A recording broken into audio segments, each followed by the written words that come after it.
मैं भिखारियों के घर पैदा हुई। मेरी माँ बेऔलाद लोगों से पैसे लेकर मुझसे नाजायज़ बच्चे पैदा करवाती और उन्हें मेरी माँ बहुत कोशिशों के बाद मेरी शादी के लिए तैयार हुई थी। मेरी शादी घर से ही हो रही थी। आज मैं बहुत खुश थी और बहुत बेचैनी से अपने होने वाले पति का इंतज़ार कर रही थी। हम दोनों हमेशा के लिए एक होने वाले थे। इस दिन का मुझे बहुत बेचैनी से इंतज़ार था और वो दिन आ गया था, लेकिन मेरी माँ पता नहीं कहाँ चली गई थी। मैं दुल्हन की तरह तैयार बैठी थी। मेरी शादी में मेरी तरफ से सिर्फ मेरी माँ ही थी। हमारा और कोई रिश्तेदार नहीं था। काफ़ी समय इंतज़ार करने के बाद मैंने अपने पति राजेश को फ़ोन किया, लेकिन उसका फ़ोन नहीं लग रहा था। मैंने माँ को फ़ोन किया और उनसे पूछा कि तुम कहाँ हो और अब तक क्यों नहीं आई। माँ ने घबराई हुई आवाज़ में कहा कि मैं आ रही हूँ, तुम अपना ख्याल रखना। घर पे कोई भी आए तो तुम दरवाज़ा मत खोलना। मैंने माँ से पूछा कि माँ ऐसा क्या हुआ, राजेश तो आने ही वाला होगा। माँ ने कहा कि राजेश आए तब भी तुम दरवाज़ा नहीं खोलोगी। मैंने माँ से पूछा कि क्यों, मैं राजेश के लिए दरवाज़ा क्यों नहीं खोलूँ। माँ ने कहा जैसा मैं कहती हूँ वैसा ही करो। ये कहकर फ़ोन काट दिया। 10 मिनट बाद किसी ने दरवाज़ा खटखटाया। मैंने पूछा कौन है, तो माँ ने कहा कि मैं हूँ और जल्दी से दरवाज़ा खोलो। मैंने दरवाज़ा खोला तो माँ बहुत घबराई हुई थी। उन्होंने मुझसे कहा कि जल्दी से अपना सामान पैक करो, यहाँ से अभी इसी समय निकलना होगा। मैंने कहा माँ ये क्या कह रही हो तुम, आज तो मेरी शादी है और बारात आने वाली ही होगी, हम यहाँ से नहीं जा सकते। माँ ने कहा जैसा मैं कहती हूँ वैसा ही करो, मैं रास्ते में तुम्हें सब कुछ बता दूँगी। मैं वहीं खड़ी माँ को देखती रही। माँ ने एक बैग में अपने कपड़े रखे और कुछ कपड़े मेरे भी रख दिए। इतने में किसी ने दरवाज़ा खटखटाया। माँ बहुत घबरा गई और मुझसे बोली मैंने तुमसे कहा था ना कि जल्दी करो, लेकिन तुम मेरी बात सुनती ही नहीं हो। अब यहाँ बुत बनी क्यों खड़ी हो, चलो जल्दी यहाँ से निकलना है वरना हमें पुलिस पकड़ कर ले जाएगी। मैंने माँ से पूछा कि हमें पुलिस क्यों पकड़ेगी। माँ ने कहा तुम्हारे होने वाले पति को हमारी सारी सच्चाई पता चल गई है। उसने पुलिस को सब कुछ सच सच बता दिया और अब वो पुलिस के साथ हमें यहाँ पकड़ने आ रहा है। मैंने माँ को शक की नज़र से देखा और उनसे कहने लगी कि मैं कैसे मान लूँ कि तुम सच कह रही हो, तुम तो पहले ही इस शादी से राजी नहीं थी, तो हो सकता है तुम मुझसे झूठ बोल रही हो ताकि हमारी शादी ना हो सके। माँ ने कहा मैं तुम्हारी होने वाली ससुराल गई थी। जैसे ही मैं वहाँ गेट पर पहुँची, तुम्हारा होने वाला पति पुलिस से बात कर रहा था। वो कह रहा था कि काजल ने मुझे धोखा दिया है। मैंने छुपकर उसकी सारी बात सुन ली, इसलिए मैं उनकी बात सुनकर जल्दी से घर वापस आई और तुमसे भी कह रही हूँ कि यहाँ से चलो वरना हम पकड़े जाएंगे। उस समय मेरी कुछ समझ में नहीं आ रहा था कि मुझे क्या करना चाहिए। पता नहीं माँ सच बोल रही थी या फिर झूठ। दरवाज़ा खोलकर भी तो नहीं देख सकती थी कि वहाँ पुलिस ही आई है या फिर कोई और आया है, और अगर माँ सच कह रही होती तो दरवाजे पर पुलिस ही होती, तो वो हमें गिरफ्तार करके ले जाती। माँ ने मेरा हाथ पकड़ा और मुझे खींचती हुई ले गई। हम पीछे के दरवाजे से निकल गए। माँ मुझसे कह रही थी कि जल्दी भागो, हमें यहाँ से निकलना है। भागते भागते हम रोड पर पहुँच गए। माँ ने एक टैक्सी पकड़ी, हम टैक्सी में बैठे। माँ ने उसे बस स्टेशन जाने को कहा। टैक्सी में बैठते ही मुझे राजेश का ख्याल आया कि वो बेचारा तो मुझसे बहुत मोहब्बत करता था, भला वो मुझे कैसे पुलिस के हवाले कर सकता है। मैंने माँ से कहा कि तुम मुझे वहाँ से क्यों लेकर आ गई, हो सकता है दरवाजे पर राजेश ही हो और वो मुझे लेने आया हो। माँ ने कहा तुम बिल्कुल पागल हो चुकी हो, दरवाजे पर राजेश के साथ पुलिस ही थी और वो हमें गिरफ्तार करने आई थी। अगर हम वहाँ पर रुक जाते तो पुलिस हमें गिरफ्तार करके ले गई होती और हम जेल में होते। मैंने माँ से पूछा राजेश को हमारी सच्चाई कैसे पता चली। हमारा सच तो हम दोनों के अलावा यहाँ कोई और नहीं जानता। माँ ने कहा मुझे नहीं पता, हो सकता है किसी ने बता दिया हो। इतने में मेरे नंबर पर राजेश की कॉल आने लगी। मैं उसका फ़ोन उठाना चाहती थी, लेकिन माँ ने मेरे हाथ से फ़ोन छीन लिया और दूर फेंक दिया। माँ ने कहा तुम ये क्या कर रही हो, तुम अब उससे बात नहीं करोगी। अगर तुमने उससे फ़ोन पर बात की तो उसे पता चल जाएगा कि हम कहाँ पर हैं। मैं बहुत सदमे में थी। राजेश मुझे बहुत पसंद था और मैं उससे मोहब्बत भी करने लगी थी। मैंने सोच लिया था कि शादी के बाद सारे गलत काम छोड़ दूंगी और राजेश को सब कुछ सच सच बताकर अपनी नई ज़िंदगी की शुरुआत करूंगी। लेकिन मुझे क्या पता था कि मेरे सच बताने से पहले ही उसे कोई और सच बता देगा। काश मुझे पहले पता चल जाता तो मैं कुछ कर लेती। मेरे सर पर तो जैसे आसमान टूट पड़ा था।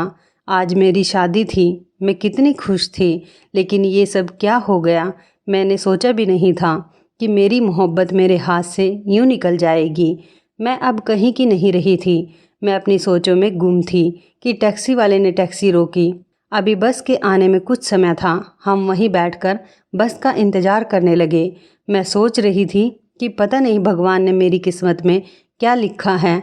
ज़िंदगी में पहली बार खुशियों ने दस्तक दी थी, लेकिन शायद खुशी मेरे नसीब में ही नहीं थी। मैं वहीं बैठे बैठे अपने अतीत में गुम हो गई। वही अतीत जिसकी वजह से आज मुझे भागना पड़ रहा है और बेगुनाह होते हुए भी मुझे अपना मुंह छुपाना पड़ रहा था। मेरी एक ऐसे घर में आँख खुली थी जहाँ गरीबी के अलावा और कुछ नहीं था। मेरे माँ बाप भीख मांगकर अपना गुजारा करते थे। मेरा ख़ानदान भिखारियों का ख़ानदान कहलाता था, लेकिन मैं बचपन से ही बहुत ज़्यादा खूबसूरत थी। मेरी बड़ी बड़ी आँखें और लंबे घुंघराले बाल थे। मैं कहीं से भी भिखारन नहीं लगती थी। ऐसा लगता था जैसे भगवान ने मुझे बहुत फुर्सत से बनाया है। लगता ही नहीं था कि मैं भीख मांगने वालों के घर पैदा हुई हूँ। मैं तो किसी महल की शहजादी लगती थी। जो भी मुझे देखता था वो यही कहता कि कितनी खूबसूरत बच्ची है, और नसीब तो देखो, अब इसे भी भीख मांगनी पड़ेगी। अगर किसी अमीर के घर में पैदा हुई होती तो इसके घर वाले तो इसे ज़मीन पर पैर भी नहीं रखने देते, मगर मेरे तो ख़ानदान में सब लोग भीख मांगकर ही अपना गुजारा करते थे। मैं थोड़ी बड़ी हुई तो मैंने अपनी माँ से कहा कि हम लोग भीख क्यों मांगते हैं, हम कुछ और काम भी तो कर सकते हैं जिससे हमारा गुजारा हो सके। मेरी माँ ने कहा, हमारा यही काम है, हम पहले भी भीख मांगकर ही अपना गुजारा करते थे और आगे भी ऐसे ही करेंगे। अब मेरे माँ बाप मुझे भी भीख मांगने भेजने लगे थे। मैं जहाँ भी भीख मांगने जाती थी वहाँ के लोग मुझे देखकर ज़्यादा भीख देने लगे थे। मैं सुबह में भीख मांगने निकलती और शाम तक जब घर वापस लौटती तो मेरे पास बहुत ज़्यादा पैसे आ जाते थे। लोग मुझे खाना कपड़े भी दे दिया करते थे, लेकिन मुझे यह काम बिल्कुल भी पसंद नहीं था और मैं अपनी माँ से कहती थी कि माँ, मुझे यह काम नहीं करना, तुम चाहो तो मुझसे कुछ और काम करवा लो, लेकिन मुझे इस काम में बहुत शर्म आती है। मेरी माँ ने कहा, ठीक है, मैं तुम्हारे लिए कहीं काम की बात कराऊंगी, तुम घर का झाड़ू पोछा करने चली जाया करो, लेकिन मैं तुम्हें इस काम पर एक ही शर्त पर भेजूंगी कि तुम वहाँ से भी इतना ही पैसा कमा कर लाओगी जितना कि भीख मांगने से कमाती हो। फिर मेरी माँ ने एक घर में मेरे झाड़ू पोछा करने के काम की बात कर ली थी। वो बहुत बड़ा घर था। मेरी माँ वहाँ भीख मांगने जाती थी। उन्होंने मुझे देखकर काम पर रख लिया और कहने लगी कि कल से अपनी बेटी को भेज देना। अब मैंने वहाँ काम पर जाना शुरू कर दिया। एक दिन मैडम के घर में कुछ मेहमान आए। जब उन्होंने मुझे देखा तो वो कहने लगे कि कितनी खूबसूरत लड़की है और काश हमारा भी कोई ऐसा ही खूबसूरत सा बच्चा होता। उनके पास शायद बच्चे नहीं थे। मैं उन्हें चाय देकर वापस अपने काम में लग गई। अगले दिन मैडम ने मेरी माँ को अपने पास बुलाया। उनसे कुछ अलग में बात करने लगी। मैडम से बात करके माँ और मैं घर वापस चले गए। जाकर मेरी माँ पिताजी को बता रही थी कि मैडम ने इस काम के बदले बहुत सारे पैसे देने का वादा किया है। देखना तुम हम अपनी बेटी से कितना पैसा कमाते हैं। मैं माँ की बात समझ नहीं पाई। वो मेरी खूबसूरती से कैसे पैसा कमाना चाहती है। कुछ दिनों बाद माँ ने मुझसे कहा कि वो मेरी शादी करवा रही हैं, लेकिन मैं अभी सिर्फ 15 साल की थी। मैंने माँ से पूछा कि माँ, तुम इतनी जल्दी मेरी शादी क्यों करवा रही हो। माँ ने कहा कि हमारे यहाँ लड़कियों की इतनी जल्दी शादी हो जाती है और मैं तुम्हारी शादी इसलिए भी करवा रही हूँ ताकि तुम मुझे साल भर में बच्चा पैदा करके दे दो। मैंने कहा, माँ, मैं अपना बच्चा तुम्हें क्यों दूंगी। माँ ने कहा, जैसा मैं कहती हूँ वैसा करते जाओ, तुम सब कुछ समझ जाओगी। कुछ दिनों बाद ही मेरी माँ ने मेरी शादी करवा दी। मुझे ये भी नहीं बताया कि मेरी शादी किससे हो रही है।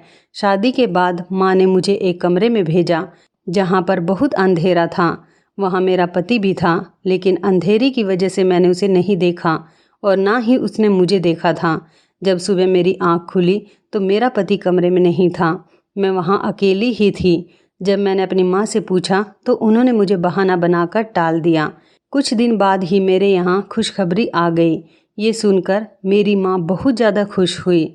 मैंने माँ से अपने पति के बारे में पूछा ताकि मैं उसको भी ये खुशखबरी सुना सकूं, लेकिन माँ ने अभी भी मुझे उसके बारे में कुछ नहीं बताया।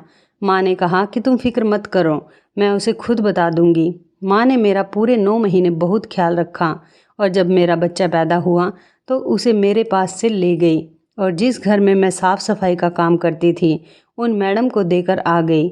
उन्हें वो बच्चा अपने उसी रिश्तेदार को देना था जो उस दिन मेरे सामने उनके घर पर आए थे। उन्होंने बदले में माँ को बहुत सारे पैसे दिए। माँ की यह बात मुझे बहुत बुरी लगी थी। मैंने अपनी माँ से झगड़ा किया और कहा कि मुझे मेरा बच्चा ला कर दो, लेकिन मेरी माँ ने मुझे डांट दिया और कहा कि मैंने इस बच्चे की वजह से ही तुम्हारी शादी की थी ताकि तुम जल्दी से बच्चा पैदा करो और मैं मालकिन को देकर आ जाऊं। मालकिन ने मुझे इस बच्चे के बदले बहुत ज़्यादा पैसे दिए हैं और तुम्हें तो खुश होना चाहिए। तुम्हारा बच्चा एक बड़े घर में पलेगा, वो लोग उसे बहुत अच्छे से रखेंगे। मैंने माँ से कुछ नहीं कहा क्योंकि मैं तो उसके बाप को भी नहीं जानती थी कि वो कौन है और कहाँ पर रहता है। इस बात को कुछ दिन ही गुजरे थे। माँ ने मुझसे फिर से कहा कि मुझे तुमसे एक बच्चा और चाहिए, एक और मालकिन हैं, मुझे उनको देना है। मैंने अपनी माँ को गुस्से में देखा और कहा कि अब मैं कोई बच्चा पैदा नहीं करूँगी, तुम यह काम किसी और से करवा लो। माँ ने कहा अगर उन्हें किसी और का ही बच्चा चाहिए होता तो मैं तुझसे क्यों कहती। उन मैडम को तो तेरे जैसा खूबसूरत गोरा चिट्टा बच्चा चाहिए। उसी रात फिर से मेरा पति मेरे पास आया, लेकिन आज भी कमरे में अंधेरा था। ना मैंने उसे देखा था, ना उसने मुझे आज तक देखा था। मैंने उससे पूछ ही लिया कि तुमने मुझे आज तक देखा नहीं तो तुमने मुझसे शादी क्यों की है? क्या तुम भी मेरी माँ के साथ मिले हुए हो? तुम्हारा भी मकसद सिर्फ बच्चे पैदा करना है? उस लड़के ने मुझसे कहा कि मैंने मजबूरी में आकर तुमसे शादी की है। मुझे पैसों की बहुत ज़रूरत थी। तुम्हारी माँ ने तुमसे शादी करने के लिए मुझे पैसे दिए थे। मैं बहुत मजबूरी में तुम्हारे साथ ये काम कर रहा हूँ। मेरे पिताजी बहुत बीमार हैं और मुझे उनके इलाज के लिए पैसे चाहिए। मैं नहीं चाहता कि मेरे घर वालों को हमारी शादी का पता चले और वो मेरे बारे में कुछ गलत सोचे। मैं कोई ऐसा वैसा लड़का नहीं हूँ। मजबूरियों ने मुझसे यह काम करवाया है, इसलिए मैंने तुम्हें आज तक अपना चेहरा नहीं दिखाया। मैं बुरा इंसान नहीं हूँ, लेकिन मजबूरियों ने मुझे बुरा बना दिया है। अगर मैंने तुम्हें अपना चेहरा दिखा दिया तो तुम सबके सामने मुझे पहचान जाओगी। मैं नहीं चाहता कि हमारा रिश्ता किसी के सामने आए। मैंने उससे कहा कि तुम फिक्र मत करो, तुम मुझे अपना चेहरा दिखाओ। मैंने अगर तुम्हें कहीं देख भी लिया मैं तुम्हें पहचानने से भी इनकार कर दूंगी। लेकिन उस लड़के ने मेरी बात नहीं मानी और वो वहाँ से चला गया और मैं फिर से प्रेग्नेंट हो गई। मैंने एक बेटे को जन्म दिया। माँ ने फिर उस बच्चे को उठाकर किसी बंगले वाली मैडम को दे दिया था और बहुत सारे पैसे लेकर आ गई। माँ का लालच तो पूरा होने का नाम ही नहीं ले रहा था। माँ मुझसे बच्चा पैदा करवाती और कुछ दिनों बाद माँ मुझसे कहने लगती कि उन्हें एक और बच्चा चाहिए। अब तो ये सिलसिला चलता ही जा रहा था। इस बार जब मैंने बच्चे को जन्म दिया तो मैंने उसका चेहरा देख लिया। वो बच्चा बहुत ज़्यादा खूबसूरत था। शायद वो अपने बाप पर गया हो, क्योंकि हर बार बच्चा मुझ पर ही जाए ऐसा भी तो मुमकिन नहीं था। बच्चा तो माँ और बाप दोनों में से किसी पर भी जा सकता है।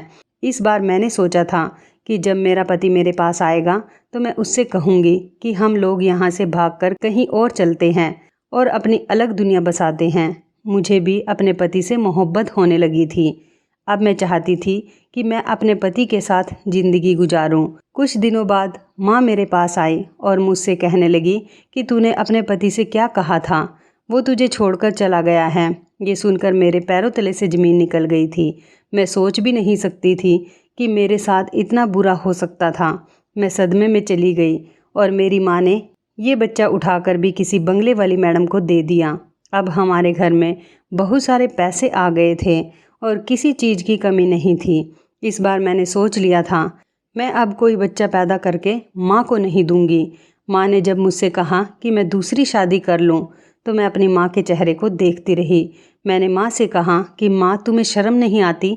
तुम पैसों के लालच में इतनी गिर गई, क्या अपनी बेटी के बारे में भी नहीं सोच रही? मैं अब तुम्हारी कोई बात नहीं मानूंगी। माँ मुझसे गुस्से में बोली, अगर मेरी बात नहीं मानोगी तो कहाँ जाओगी? तेरा पति तो तुझे छोड़कर जा चुका है, तू तो उसको जानती भी नहीं है और तूने उसे देखा भी नहीं है। कहाँ ढूंढेगी उसे? अपनी ज़िंदगी किसके सहारे जिएगी? मैंने बचपन से अब तक तुझ पर इतना खर्च किया, तुझे रानी बनाकर रखा और तू मेरी बात मानने से मना कर रही है। तू मेरी बात नहीं मानेगी तो इस घर में भी नहीं रहेगी। बाहर जाकर देख, तुझे पता चल जाएगा कि दुनिया कितनी जालिम है। अकेली औरत देखकर नोच नोच कर खा जाती है। माँ की इन बातों का मेरे पास कोई जवाब नहीं था। आखिर मैं जाती तो कहाँ जाती और किसके सहारे पर? मैंने तो आज तक अकेले बाहर कदम भी नहीं रखा था। मजबूरन इस बार भी मुझे माँ की बात माननी पड़ी। माँ ने मेरी फिर से एक लड़के से शादी करवा दी जो कि बहुत खूबसूरत था, लेकिन वो लड़का ड्रग्स लेता था और पता नहीं कौन कौन से नशे करता था। नशे की हालत में ही मेरे पास आता था। जब मैं अपनी माँ से ये बात कहती तो माँ मुझसे साफ कह देती कि तुझे क्या करना है, तू सिर्फ बच्चे पैदा करने पर ध्यान दे। तुझे उसकी असली बीवी बनने की ज़रूरत नहीं है। जो जैसा है उसे वैसा ही रहने दे। तूने उसे सुधारने का ठेका नहीं ले रखा है। मैं तो अपने पति से भी कुछ कह नहीं सकती थी क्योंकि वो जब भी मेरे पास आता था तो नशे में होता था। मेरी माँ उसे नशे के लिए पैसे देती और वो उनकी सारी बातें मानता जाता। उसे ना मुझसे और ना ही अपनी औलाद से कोई मतलब था। उसे नहीं पता था कि उसका बच्चा कहाँ है। अब मुझे यह काम करते करते सालों हो गए थे। 15 साल की उम्र से यह काम मेरी माँ मुझसे करवा रही थी, लेकिन मेरी माँ का लालच ख़त्म हो ही नहीं रहा था। अब तो मैं बीमार रहने लगी थी और डॉक्टर ने भी मुझे बच्चा पैदा करने से मना कर दिया था। डॉक्टर ने मुझे साफ साफ कहा था कि अगर मैं बच्चा पैदा करूँगी तो मैं मर भी सकती हूँ, क्योंकि अभी मेरी उम्र भी कम थी। सिर्फ 25 साल की उम्र में ही 10 बच्चे पैदा कर चुकी थी। इसलिए डॉक्टर ने मुझसे कहा था कि अब मैं कुछ साल तक बच्चे पैदा ना करूं और अपना पूरा ख्याल रखूं। अगर मैंने ऐसा नहीं किया तो मेरी जान भी जा सकती है। मैं घर वापस आई और मैं सोच रही थी कि अपने पति को डिवोर्स दे दूंगी और मैं यहाँ से कहीं दूर चली जाऊंगी, क्योंकि वैसे भी तो वो सिर्फ मेरे नाम का पति था। उसे तो सिर्फ अपने नशे से मतलब था। अभी मेरी तबीयत ठीक नहीं हुई थी। इसी बीच मेरे पास खबर आई कि मेरे पति का एक्सीडेंट हो गया है जिसमें उसकी जान चली गई। वो बहुत ज़्यादा नशे में था, किसी गाड़ी से टकराया और मौके पर ही उसकी मौत हो गई। अब मैं इतनी सी उम्र में विधवा हो गई थी। मैं जानती थी कि अभी मेरी माँ का लालच ख़त्म नहीं होगा। वो मेरी फिर से किसी के साथ शादी करा देगी और मुझे इसी काम पर लगा देगी। मैंने अपनी माँ से कहा, माँ, मैंने तुम्हें इतना पैसा कमा कर दिया है, क्या तुम मेरी एक छोटी सी बात नहीं मान सकती? मैं बाहर घूमना फिरना चाहती हूँ, दुनिया को देखना चाहती हूँ। वैसे भी अब हमारे पास इतनी दौलत हो गई है कि हम खुद का एक बंगला खरीद सकते हैं। मुझे 1 साल का समय दे दे। मैं इस 1 साल में अपनी ज़िंदगी अपने तरीके से जीना चाहती हूँ। उसके बाद जो तुम मुझसे कहोगी मैं वैसा ही करूँगी। माँ को शायद मेरी बात समझ में आ गई थी, क्योंकि डॉक्टर ने भी कहा था कि अगर मैंने अब बच्चा पैदा किया तो इसमें मेरी जान को खतरा हो सकता है। और माँ मेरी जान का खतरा नहीं ले सकती थी, क्योंकि उन्हें मुझसे अभी और ज़्यादा पैसे कमाने थे। इसलिए माँ ने कहा कि ठीक है, लेकिन मैं भी तुम्हारे साथ जाऊंगी और वापस आने के बाद तुम वैसा ही करोगी जैसा मैं तुमसे करने को कहूँगी। उसके बाद हम दूसरे शहर में रहने के लिए आ गए। मुझे यहाँ पर आकर बहुत अच्छा लग रहा था। मैं अपनी पिछली ज़िंदगी भूल रही थी। मुझे तो पता ही नहीं था कि ज़िंदगी ऐसे भी जी जाती है। लोग अपनी ज़िंदगी से इतना भी खुश हो सकते हैं। आज मुझे ऐसा लगा था ये मेरा दूसरा जन्म हुआ है। मुझे पहली बार मोहब्बत भी इसी शहर में हुई थी। एक दिन मैं माँ के साथ शॉपिंग करने जा रही थी। रास्ते में मेरी एक गाड़ी से टक्कर हो गई। वहाँ मुझे एक लड़के ने बचाया और मुझे हॉस्पिटल लेकर गया। उसने मेरी पट्टी करवाई। इतने में माँ वहाँ पर आ गई और वो लड़का पता नहीं कहाँ चला गया। मैं तो उसके बारे में सोचती ही रह गई। वो लड़का मुझे बहुत अच्छा लग रहा था। जैसे वह मुझे अपनी गोद में उठाकर हॉस्पिटल लेकर आया। सब कुछ एक सपने के जैसा था। मैं सोच रही थी कि पता नहीं वो मुझसे दोबारा मिलेगा या नहीं। हम घर पर आ गए। कुछ दिन मैं घर पर ही रही। बाद में जब मैं शॉपिंग करने गई तो वो लड़का अपनी एक कपड़े की दुकान पर दिखाई दिया। मैं उसके पास चली गई और उसे थैंक यू बोला। उसने मेरी तरफ देखा और मुस्कुरा दिया।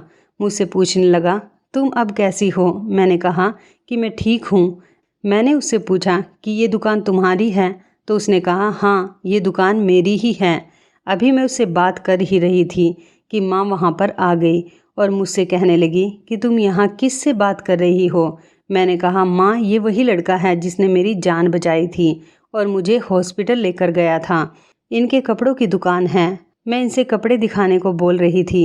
माँ ने कहा, क्या तुम्हें कोई सूट पसंद आया? मैंने कहा, हाँ माँ, मुझे ये सूट बहुत पसंद आया है। माँ ने मुझे वो सूट दिलवाया और हम घर पर वापस आ गए। उस लड़के का नाम राजेश था। मैं घर आने के बाद भी राजेश के बारे में ही सोच रही थी। शायद मुझे राजेश से मोहब्बत हो गई थी, लेकिन मैं ये जानना चाहती थी कि वो भी मुझसे मोहब्बत करता है या नहीं। एक दिन राजेश ने मुझे कॉल की और मिलने के लिए बुलाया। मैं माँ को बिना बताए राजेश से मिलने के लिए चली गई। अब मैं अक्सर राजेश से मिलने जाती और उससे फ़ोन पर भी बात करती थी, लेकिन माँ को इन सब के बारे में कुछ नहीं पता था। राजेश एक बहुत अच्छा लड़का था। उसके कपड़े की दुकान थी। वो इसी शहर में अपने माँ बाप के साथ रहता था। राजेश ने मुझसे शादी के लिए कहा और मैंने उसे हाँ कर दी।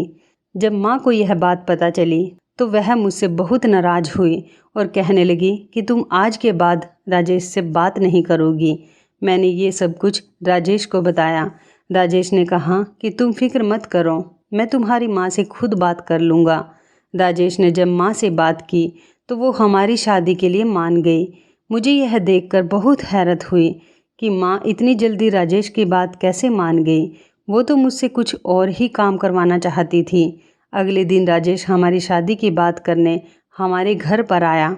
उसने कहा कि हम 1 हफ्ते बाद ही शादी कर लेते हैं। माँ ने अफसोस के साथ कहा कि ठीक है, जैसी तुम्हारी मर्जी। मैं बहुत खुश थी। मेरी शादी राजेश से हो रही है।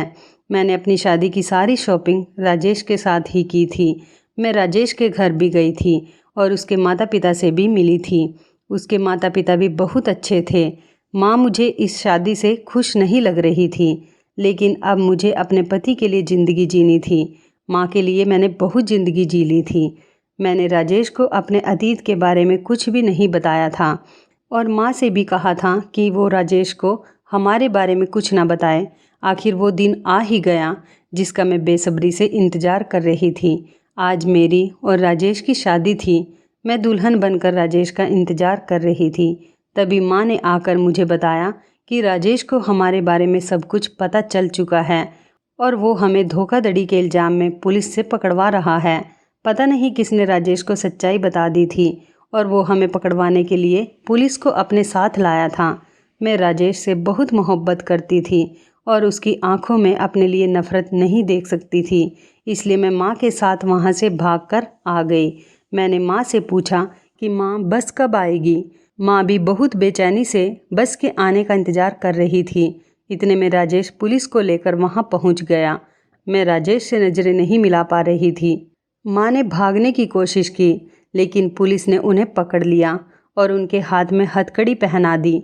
लेकिन हैरत की बात थी कि पुलिस ने मुझे हथकड़ी नहीं पहनाई थी। राजेश पुलिस वालों से कहने लगा कि आप इन्हें लेकर आगे चलिए, मैं अपनी होने वाली पत्नी के साथ पीछे आता हूँ। राजेश की ये बात सुनकर मैंने उसके चेहरे की तरफ देखा। मैं उससे कोई सवाल करती इतनी हिम्मत मेरे अंदर नहीं थी। मैं सोच रही थी कि हो सकता है कि मेरी मोहब्बत ने राजेश को पिघला दिया हो और उसने मुझे माफ़ कर दिया हो।